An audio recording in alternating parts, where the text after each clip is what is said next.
बिस्मिल्लाहिर्रहमानिर्रहीम। अस्सलाम वालेकुम डियर स्टूडेंट्स, आज हम सीखेंगे 10th class physics chapter number 14 current electricity के एक्सरसाइज के एमसीक्यू सॉल्व करना। तो चलें जी स्टार्ट करते हैं। हमारे पास फर्स्ट एमसीक्यूज़ है। A current of 10 milli ampere is flowing through a wire for 10 second. What is amount of charge flowing through the wire.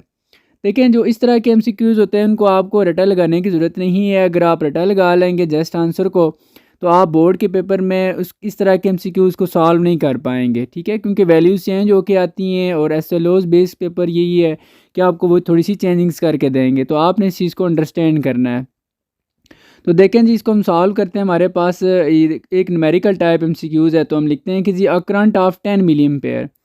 तो यहाँ पर हम करंट को आई से रिप्रेजेंट करते हैं जो कि 10 मिली एम्पेयर है, और यहाँ पर 10 मिली इक्वल होता है 10⁻³ के, और 7 एम्पेयर आ जाएगा। Is flowing through a wire of for 10 second, और जो टाइम दिया गया है जी वो 10 सेकेंड है। What is amount of charge, ठीक है, चार्ज को हम यहाँ पर क्यू से रिप्रेजेंट करते हैं जो कि हमने फाइंड करना है।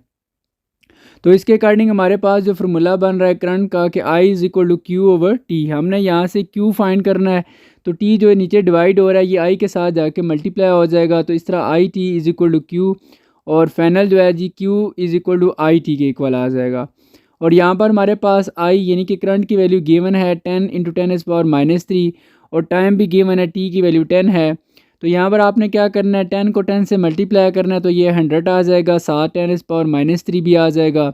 100 को आप 10⁻² भी लिख सकते हैं, तो इस तरह ये 10⁻² इंटू 10⁻³ तो यहाँ पर देखा जाए तो बेसिस सेम है, ठीक है, दोनों की 10 10 बेस है, और पावर एक की 2 और एक की -3। बेसिस सेम हो तो पावर्स ऐड हो जाती हैं, तो ये 2 -3 हो जाएगा। तो इस तरह ये 10⁻⁻1 और ये हमारे पास जो है फाइंड आउट हो जाता है चार्ज, ठीक है, उसका यूनिट कूलम होगा। तो यहाँ पर आप देख सकते हैं जो आपके पास जो करेक्ट ऑप्शन बन रहा है वो 10⁻⁻1 है, और यहाँ से हम देख लेते हैं 10⁻⁻1 कूलम, ये ऑप्शन सी जो है वो आपका करेक्ट है। ठीक है जी। अब नेक्स्ट हमारे पास एमसीक्यूज नंबर 2 है। 2 देख लेते हैं जी कि 1 ampere current is passing through a conductor. How many electrons pass through it's any cross sectional area in 1 second. ठीक है, ये भी न्यूमेरिकल टाइप है कि 1 ampere current is passing through a conductor. Current हमारे पास कितना है जी, यानी कि आई, करंट को हम आई से रिप्रेजेंट करते हैं जो कि 1 एम्पेयर है। Is passing through a conductor. How many electrons, यानी कि नंबर ऑफ इलेक्ट्रॉन्स आपने फाइंड करने हैं through it's any cross sectional area in 1 second. Time आपके पास कितना है जी, 1 सेकेंड है। तो ये आपके पास नंबर ऑफ़ इलेक्ट्रॉन्स आपने फाइंड करना है, लेकिन number of electron direct find नहीं होंगे। यहाँ पर हम क्या करेंगे, करंट का फार्मूला ये यूज़ करेंगे जो कि है I is equal to Q over T. यहाँ पर सबसे पहले हम क्यू फाइंड कर लेते हैं। ये क्यू फाइंड करने का मकसद क्या है, इसमें आपको मैं बता देता हूँ थोड़ी देर तक।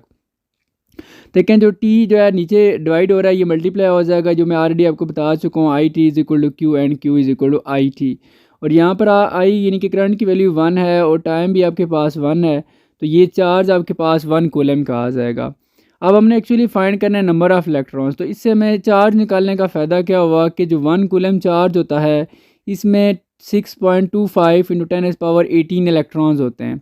ठीक है, तो यहाँ पर अगर हमारे पास आंसर यानी कि 1 कूलम में चार्ज पता चल गया कि चार्ज कितना है, 1 कूलम है। अगर चार्ज 1 कूलम है तो 1 कूलम में जो इलेक्ट्रॉन्स होते हैं वो 6.25 इंटू 10⁻18 इलेक्ट्रॉन्स होते हैं। ठीक है जी।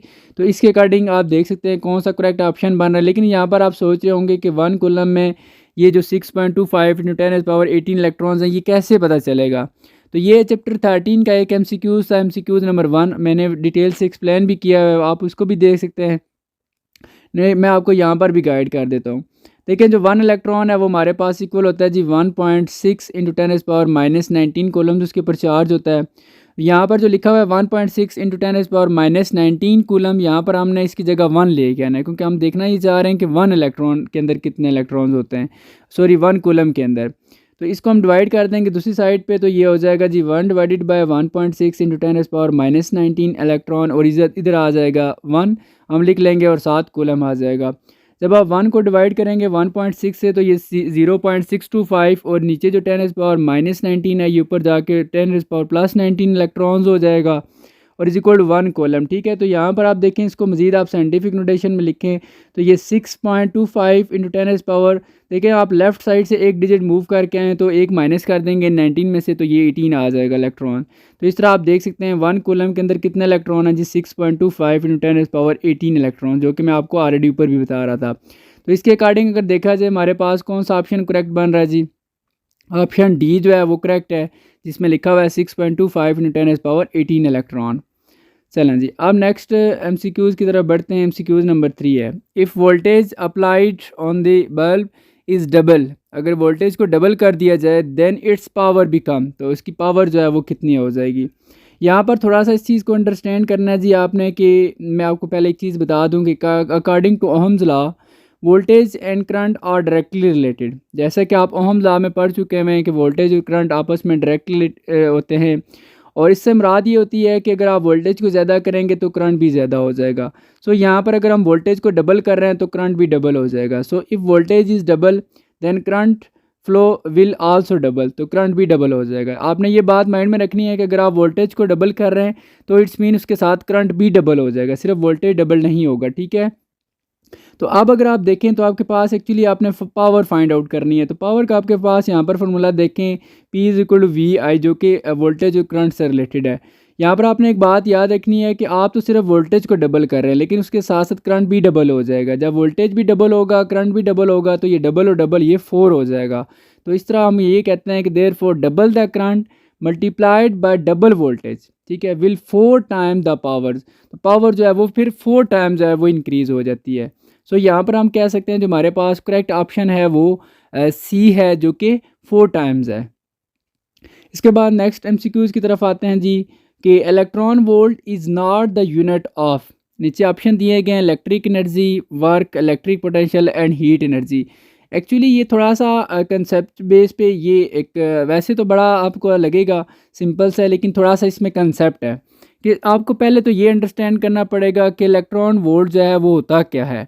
तब उसके बारे में आपको नॉलेज होगा, फिर आप जो है ना बहुत अच्छे से इस एमसीक्यूज़ को अटेम्प्ट कर पाएंगे। लेकिन चलें मैं आपको मुख्तसर सा गाइड कर देता हूँ कि देखें इलेक्ट्रॉन वोल्ट जो है ये एक्चुअली एक एनर्जी का यूनिट है, ठीक है।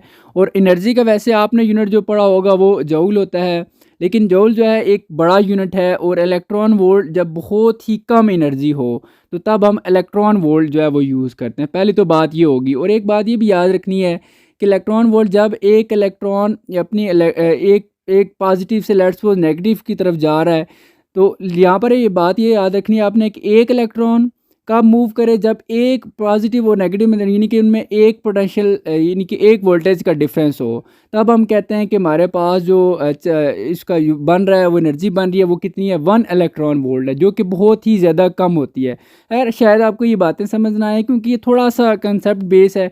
मैं इंशाल्लाह आप इस पे पूरा एक टॉपिक बनाऊंगा, फिर आपको उम्मीद है ये समझ आएगी। भी तो मैं एमसीक्यूज जस्ट गाइड कर रहा हूँ ताकि इतना टाइम ना लगे यहाँ पे।